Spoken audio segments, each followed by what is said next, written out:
tahun 266. Baiklah, di video kali ini saya ingin menjelaskan tentang tujuan sosiologi pendidikan.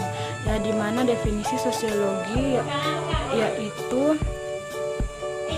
yaitu pendidikan secara umum, ilmu yang mempelajari seluruh aspek pendidikan, baik itu struktur, dinamika, masalah-masalah pendidikan ataupun aspek-aspek lainnya secara mendalam melalui analisis atau pendekatan sosiologi. Sosiologi pendidikan bertujuan menganalisis proses sosialisasi anak baik dalam keluarga, sekolah maupun masyarakat. Dalam hal ini harus diperhatikan pengaruh lingkungan dan kebudayaan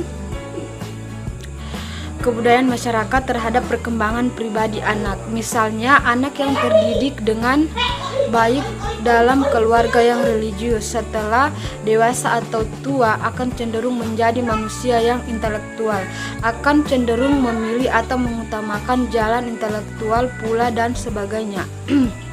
Kedua, sosiologi pendidikan bertujuan menganalisis perkembangan dan kemajuan sosial.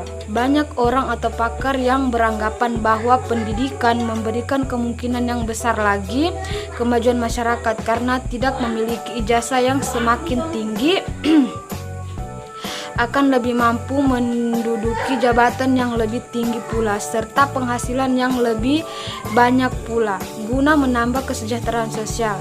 Di samping itu, dengan pengetahuan dan keterampilan yang banyak, pengembangan aktivitas serta kreativitas sosial. Sosiologi pendidikan bertujuan status pendidikan dalam masyarakat. Berdirinya suatu lembaga pendidikan dalam masyarakat sering disesuaikan dengan tingkat daerah di mana lembaga pendidikan itu berada. Misalnya, perguruan tinggi bisa didirikan tingkat provinsi atau minimal kabupaten yang cukup animo mahasiswanya serta tersedia dosennya yang bonafit.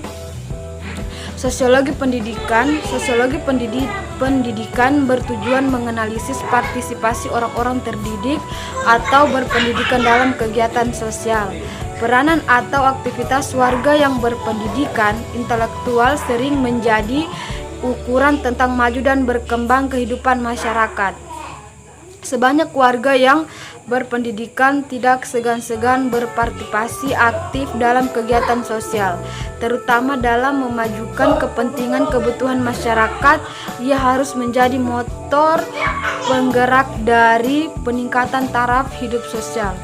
Sosiologi pendidikan bertujuan membantu menentukan tujuan pendidikan. Sejumlah pakar berpendapat bahwa tujuan pendidikan nasional harus bertolak dan dapat dipulangkan kepada filsafat hidup bangsa tersebut. Seperti di Indonesia, Pancasila sebagai filsafat hidup dan kepribadian bangsa Indonesia harus menjadi dasar untuk menentukan tujuan pendidikan nasional serta tujuan lainnya tentang maju dan berkembang kehidupan masyarakat. Sebanyak warga yang berpendidikan tidak segan-segan berpartisipasi aktif dalam kegiatan sosial, terutama dalam memajukan kepentingan kebutuhan masyarakat. Ia harus menjadi motor penggerak dari peningkatan taraf hidup sosial. Sosiologi pendidikan bertujuan membantu menentukan tujuan pendidikan.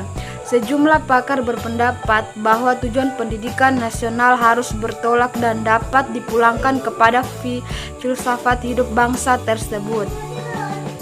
Seperti di Indonesia, Pancasila sebagai filsafat hidup dan kepribadian bangsa Indonesia harus menjadi dasar untuk menentukan tujuan pendidikan nasional serta tujuan lainnya